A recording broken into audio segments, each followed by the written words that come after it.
News. స్వర్ణకారుల పూర్వ వైభవం ఒక వెలుగు ప్రపంచం. ఆకాశంలో నక్షత్రాలు మెరిసేలా చేశారంటే భూమిపై బంగారాన్ని నక్షత్రంలో మెరిపించిన వారు స్వర్ణకారులు.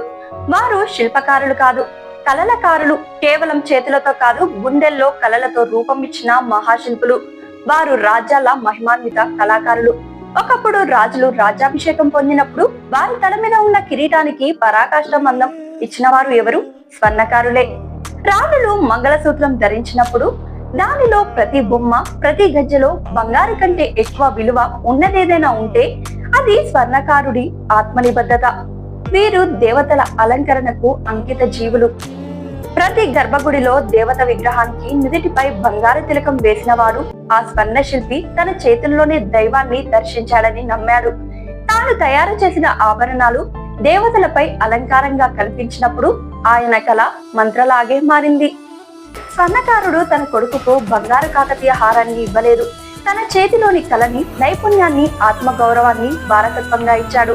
ఆ కళ, ఆ గౌరవం వంశపారపర్యంగా శక్తివంతమైన గొప్పతనమే. స్వర్ణకారుల పూర్వ వైభవం ఒక కళ, ఒక సంస్కృతి, ఒక జీవన శైలి. స్వర్ణకారులు అంటే కేవలం బంగారం, నగలు తయారు చేసే వారే కాదు.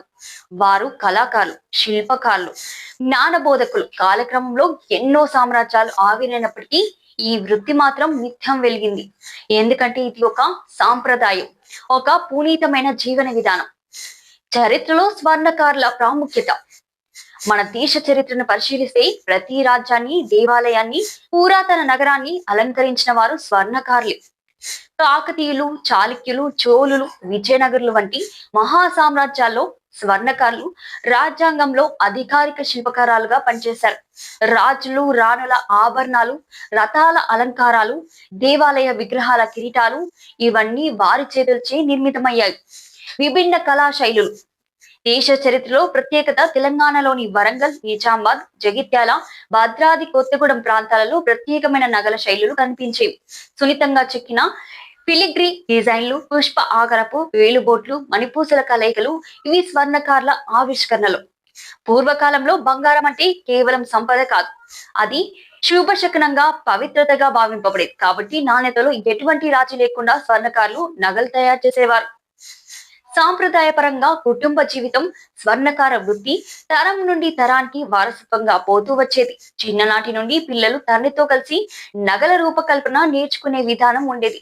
ప్రతి ఇంట్లో చిన్న చిన్న పనిముట్లు, నగలు చెక్కిన దృశ్యాలు ఒకప్పుడు నిత్యదృష్టంగా కనిపించేవి. కాలగమనంలో వచ్చిన మార్పులు స్వర్ణకారుల కళారంగంలో కూడా వ్యాపారీకరణ ప్రభావం పడింది. పెద్ద పెద్ద షోరూంలు, కంప్యూటరైజ్డ్ డిజైన్లు, మిషన్ మేడ్ నగల వల్ల మానవ శిల్ప నైపుణ్యం తగ్గిపోయింది. దీంతో పాతకాలపు స్వర్ణకారులకు అవకాశాలు తగ్గాయి. ఎన్నో కుటుంబాలు వృత్తిని విడిచిపోయి ఇతర పనుల వైపు మొక్కు చూపాయి. ప్రస్తుతం ఎదుర్కొంటున్న సవాళ్లు. పోటీ మార్కెట్, మల్టీనేషనల్ బ్రాండ్లు భారీ ప్రమోషన్లతో స్థానిక కళాకారులను ఎదుర్కోలేని స్థితికి తెచ్చాయి. తరగతాల లోపం యువతికి వారసత్వ కళ పెనుముట్టు పడింది. టెక్నాలజీ లోపం. ఆధునిక సాఫ్ట్వేర్, 3D డిజైనింగ్ వంటి రంగాల్లో శిక్షణ లేకపోవడం, ప్రోత్సాహం లేకపోవడం, ప్రభుత్వ స్థాయిలో ప్రత్యేక నిధులు లేకపోవడం, కళాకారులకు మద్దతు లేని పరిస్థితి. పునరుద్ధరణ దిశగా చొరవలు అవసరం. ప్రాంతీయ కళల ప్రదర్శనలు, స్వర్ణకారుల పనులను ప్రదర్శించే ఎగ్జిబిషన్లు, ఫెస్టివల్లు నిర్వహించాలి. సంబంధిత కోర్సులు కళాశాలలో జయమాలజీ, డిజైన్, ట్రెడిషనల్ జ్యువెలరీ మేకింగ్ కోర్సులను ప్రవేశపెట్టాలి. పెట్టుబడిదారుల ప్రోత్సాహం.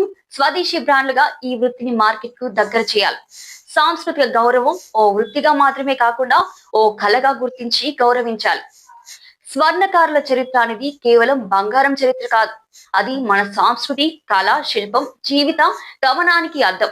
ఒక కాలంలో రాజులకు నగలు తయారు చేసిన వారు నేడు సామాన్యులు తమ జీవనోపాధి కోసం పోరాడుతున్నారు. వారి కళను ఆదరించడం, వారి జీవితాల్లో వెలుగు నింపడం మన చైతన్యంతో చేయాల్సిన పని. మీడియా చొరవతో, సంఘ పునర్జీవనంతో, ప్రభుత్వ శ్రద్ధతో స్వర్ణకారుల పూర్వ వైభవం మళ్లీ వెలుగులోకి రావాలి. ఆ కళ మళ్లీ సూర్యుని వలె ప్రకాశించాలి. తరతరాల సంపద వృత్తి కాదు, వారసత్వం. ఒక కాలంలో స్వర్ణకారుడి ఇంటికి రాజులు వచ్చేవారు. ఆహ్వానితుడిగా కాకుండా అవసరమైన వాడిగా, అత్యవసరమైన కళాకారుడిగా. స్వర్ణం కరిగింది, రూపం పుట్టింది, కళ వెలిగింది. ఆ కళ వెనుక ఉన్న మహిమాన్విత మనిషి స్వర్ణకారుడు.